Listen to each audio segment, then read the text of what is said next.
अंजू को जुड़वा बेटी हुई जिनका नाम अवनी और सानवी रखा गया।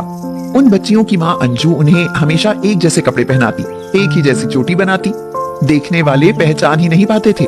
समय के साथ साथ वो दोनों बड़ी होती गईं। उनमें अवनी बहुत ही समझदार थी, लेकिन सानवी कामचोर। घर के कामकाज से उसका दूर दूर तक कोई रिश्ता नहीं था।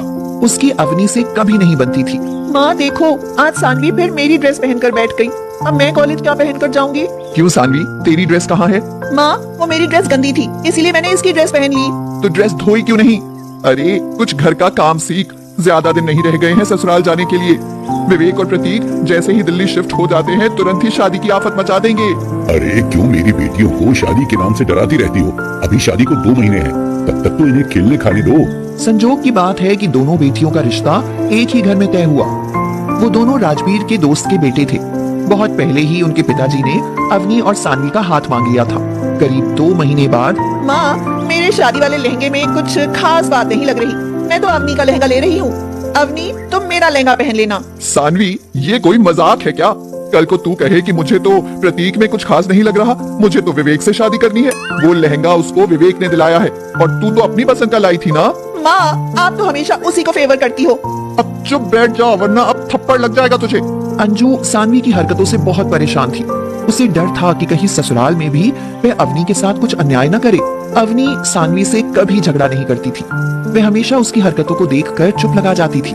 और फिर वह समय आ ही गया जब दोनों बहनें ससुराल चली गईं। ससुराल पहुंचने के बाद सानवी मस्ती करने के लिए विवेक के पास जा बैठी और प्रतीक अवनी को सानवी समझकर उसके पास खड़ा हो गया। उनकी सास चमेली उन सबकी आरती करने लगी। विवेक ने धीरे से सानवी के कमर में हाथ डाला तो वह तुरंत उछलकर प्रतीक के पास आकर खड़ी हो गई। अरे बहू, ये कैसे मेंढक की तरह फुदक कर तुम प्रतीक के पास आ गई? माँ जी, वो तो ऐसे ही मजाक में जीजा जी के साथ खड़ी हो गई थी कि वो मुझे पहचान पाएंगे या नहीं, लेकिन वो तो सचमुच ही नहीं पहचान पाए। पहचानेगा भी कैसे? तुम दोनों जुड़वा जो ठहरी। और ध्यान रखना बहू, इस तरह का मजाक महंगा भी पड़ सकता है। मौका मिलते ही अवनी ने सानवी की खिंचाई करते हुए कहा, सानवी, ये हमारी ससुराल है, मायका नहीं है, इसलिए कोई ऐसी हरकत मत करना जिससे तुम्हें डांट पड़े। मैं जैसी थी वैसी ही रहूंगी। मुझे अपनी जिंदगी एंजॉय करनी है। मैं तुम्हारी तरह आज्ञाकारिणी बहू बनकर जीवन नहीं गुजार सकती। हाँ। अगले दिन चमेली ने कहा, बहू, आज तुम दोनों की पहली रसोई है, इसलिए एक बहू थोड़ा हलवा बना लो और एक बहू थोड़ी सी खीर। सानवी ने तो ये कभी सोचा ही नहीं था कि ससुराल में जाकर रसोई भी संभालनी पड़ेगी। वह तो लंबी लंबी सांस खींचने लगी। जानती हूँ, माँ जी की बात सुनते ही तुम्हारी सांस अटक गई होगी। खैर, तुम ये चावल साफ करो, मैं तब तक हलवा बनाती हूँ। ऐसा तो सानवी कभी नहीं होने देना चाहेगी कि सारा श्रेय अवनी को चला जाए। अवनी ने हलवा और खीर दोनों बना लिए और सानवी से परोसने के लिए कहा। सानवी माथे का पसीना पोंछती हुई बाहर खाना लेकर गई। लगता है बहू, तुम तो काम करते करते थक गई। वो दरअसल अवनी रसोई के काम में कुछ कमजोर है, इसीलिए सब मुझे ही करना पड़ता है। अच्छा, खैर कोई बात नहीं, मैं सब सिखा दूंगी। अगले दिन अवनी बोली, सानवी, माँ जी ने भरवा परवल बनाने को कहा है, तुम जरा मसाला बनाने में मदद करो, बाकी मैं सब खुद कर लूंगी। सानवी ने थोड़ी बहुत मदद कर दी, फिर वहीं खड़ी होकर फोन में गेम खेलने लगी। सब्जी तैयार हो चुकी थी। अवनी ने रोटियां भी सेक दी। सानवी ने देखा कि चमेली आ रही है तो वह एकदम से चक्कर खाकर गिरने का नाटक करने लगी। अरे अरे बहू अवनी, क्या हुआ? तुम्हें चक्कर कैसे आ गया? अवनी ने देखा कि उसकी सास सानवी को अवनी कह रही है। सही कहती हो तुम सानवी बहू, ये अवनी तो बहुत ही नाजुक है। जरा सी देर रसोई में खड़ी नहीं कि चक्कर खाकर गिर पड़ी।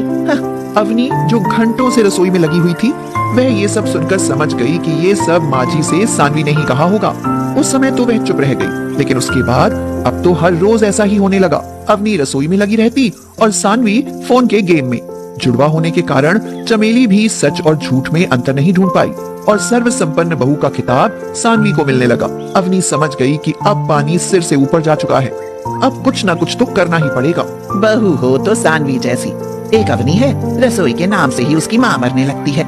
सानवी अपनी तारीफ सुनकर मन ही मन खुश हो रही थी। माँ जी, पूरे दिन थक जाती हूँ, मजे तो अवनी के हैं, जब देखो तब टीवी या फोन में लगी रहती है। अब तो अवनी के सब्र का बांध टूट गया। वह गुस्से में बोली, अगर ऐसा है तो अब 2 रसोई होंगी। आज से मैं सिर्फ अपने लिए खाना बनाऊंगी, किसी और के लिए नहीं। सानवी, अब तुम अपना देख लो, अगर तुम इस रसोई में खाना बनाओगी तो मैं ये रसोई छोड़ दूंगी। माँ जी, रसोई का सामान बांट दीजिए आप। अवनी का पहली बार ऐसा रूप देखकर सानवी डर गई और चमेली ने भी चुपचाप उनकी रसोई बांट दी। सानवी के चेहरे पर हवाइयां उड़ रही थी, क्योंकि उसे तो अच्छे से 4 कप चाय बनानी भी नहीं आती थी, तो खाना क्या वो खाक बनाएगी। सास ससुर भी सावनी के हिस्से में आ गए। अब बेचारी वह करे तो क्या करे।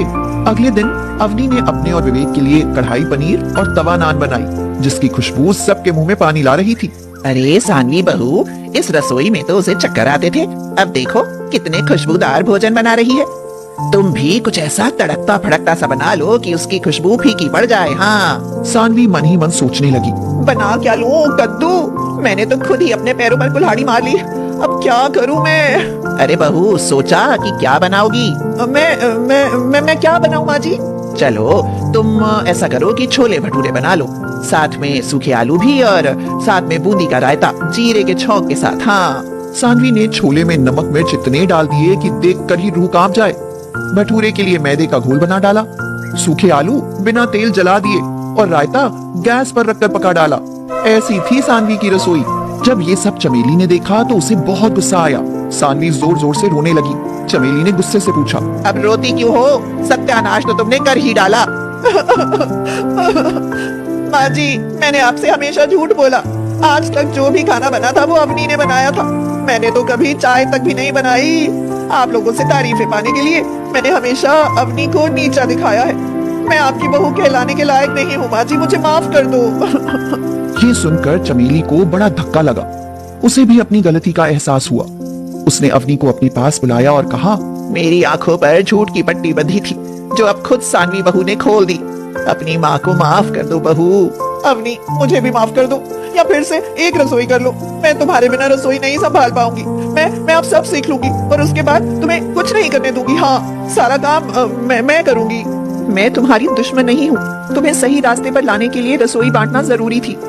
अब जब तुम्हें अकल आ गई है तो अब हमारी रसोई हमेशा एक रहेगी। ये सुनकर सानवी उसके गले लग गई और फिर जुड़वा बहनों की रसोई फिर से एक